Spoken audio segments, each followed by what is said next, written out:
showbiz fanatics, Alden Richards and Miss Catherine Bernardo. Is it true na may magaganap na special dating this year 2024? But before that, if you haven't subscribed yet to my YouTube channel, please don't forget to like, share, and subscribe at hit mo na rin ang notification bell for more showbiz updates.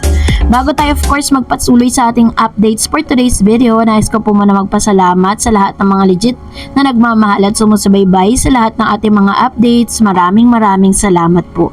At for today's video, ito na pag-usapan natin dahil ito na naman po tayo dahil may mga nababalitaan kasi tayo dahil pagkatapos po ng mga interview ni Mr. Alden Richards dun sa kanilang world tour, 'di ba? Ang dami pong media at ang talagang tinatanong at pilit na tinatanong is tungkol po dito kay Catherine at saka kay Alden Richards. Kasi kahit naman po yung mga media ay talagang nakakadama na yung kanilang sweetness, yung mga magagandang write-ups patungkol sa Kat din, it signifies talagang there is something good and special between them. Kahit po i-deny pa ng ibang tao yan. Dahil marami pa rin kasi ang nagsasabi na parang for ano lang daw, publicity or for the show, for the film. Pero sa mga sagot kasi ni Mr. Alden Richards, kakaiba kasi yung mga sagot niya. Kaya nahihiwagaan din ang ilan sa mga media press na tayo nga ramdam talaga natin that Alden Richards and Catherine is really serious in dun po sa kanilang mga ginagawa on cam and off cam. So, sa isang interview nga, natanong si Alden Richards patungkol po dun sa sinabi ng isang interviewer doon, na tinatanong siya tungkol sa personal nilang buhay ni Miss Catherine na parang nakikita daw nila na hindi lang pang camera but nakikita nila even off cam. And then sabi lang ni Alden, I will give you an updates. 'Di ba? Parang lagi niyang iniiwasan yung mga iniiwasan niya yung mga tanong. Samantalang ang sagot lang doon is answerable by yes or a no.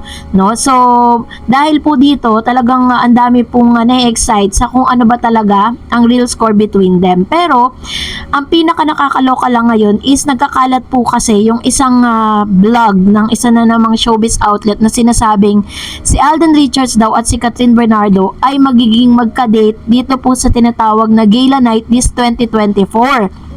Samantalang, nung in-interview po si Alden, hindi pa naman siya sumasagot or hindi pa naman niya kino-confirm, Kaya po, inihatid ko to sa inyo para hindi tayo masyadong umasa kasi baka in the end, masaktan lang tayo, 'di ba? Syempre, kahit po sabihin natin na big star si Alden at si Catherine Bernardo, may pahintulot pa rin na kailangan hingiin, doon po sa kanilang management bago po sila makitang tuluyan na magkasama sa Gala Night. Pero hindi po isinasara ng kampo ni Alden Richards na makasama niya si Miss Catherine kasi sa mga Gala Night kumbaga invited na rin po ang ilan sa mga kapamilya stars katulad po ni Miss na Vice Ganda at ng ilang mga host po ng It's Showtime na naka-attend na po ng Gala Night. So pakinggan natin ito. Or sa kanang lalakad? I'll keep you posted po. Don't worry. Thank you. Thank you. Thank you so much. Natatawang ang sinagot ni Mr. Alden Richards ang katanungang ito patungkol sa magaganap na Gala Night 2024 pero ang sagot niya palagi is I will give you an update. Ibig sabihin, hindi niya naman po ipagdadamot yung mga impormasyon na yan at makikita naman natin yan sa kanilang mga social media.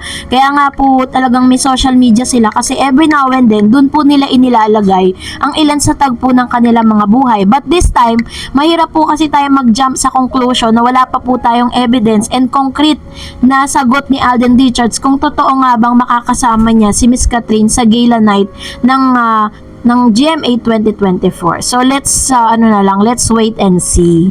So dahil dyan, narito naman ang ilan sa mga komento ninyo sa Facebook page po ito, namili tayo. Sabi ni Ma'am Shelita Crisostomo, walang anak si Alden at Maine at di rin kasal kaya tumigil na. Masaya na si Maine kay Atayde, masaya na rin si Alden kay Kat. Di kalisere lang yung ginagamit, new lang si Alden kasi Maine wala din pinag-uusapan si Alden hanggang ngayon sikat pa rin. Ayun. Parehas naman din sila kasi kung tutuusin, si Miss Maine kasi parang ano na lang talagang focus niya ngayon is yung kanyang husband, yung kanyang pagpapamilya. Tapos, yung show na mini-maintain niya na ngayon is yung kanila pong Itbulaga. Kasi, he promised dun po sa TVJ na hindi niya talaga, she promised na hindi niya iiwan. Yun. So, ganun po yung yung kanilang naging usapan dyan. Kaya, until now, nandun pa rin si Maine. Sabi ni Ma'am si Rosalina, thanks Lord for giving Alden to Catherine when she needs someone who really care and understand her. It's a blessing. Yes. Sabi nga, blessing in disguise, diba? Kasi pagkatapos ng sobrang hirap at sobrang sakit na pinagdaanan nga ni Miss Catherine, ay may isang Alden Richards na nakasama niya during those times.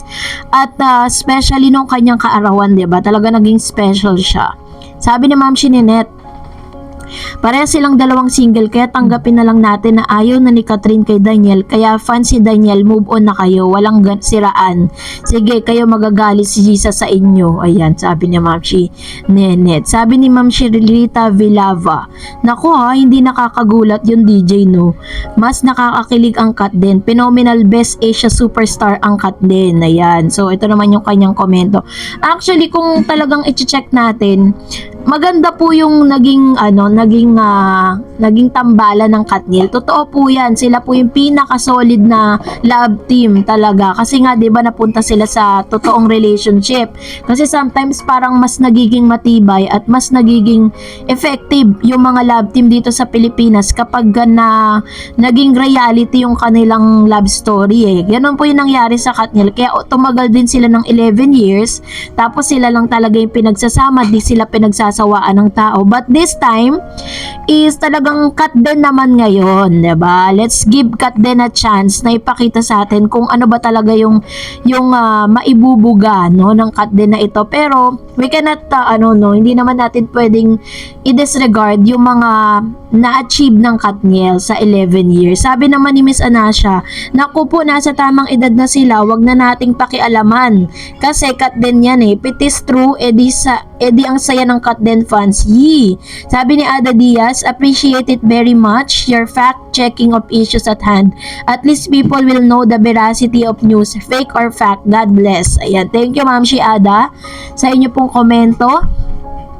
Tama naman po, di ba? Parang nasa tamang edad na nga naman talaga si Alden at si Catherine. Actually, nasa na nga sila, nasa marrying age na nga eh, 'di ba? Pero dahil marami pa silang gustong patunayan, marami pa silang gustong gawin, kaya hanggang ngayon nananatili silang single. And at the same time, di naman minamadali yung mga ganyang bagay, 'di ba?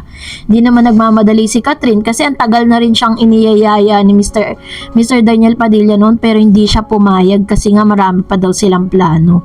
Sabi ni Ma'am Ruth Tanyag, Miss Dar Eds, paano mangyayaring nag-unfollowan silang dalawa eh hindi naman sila close si DJ.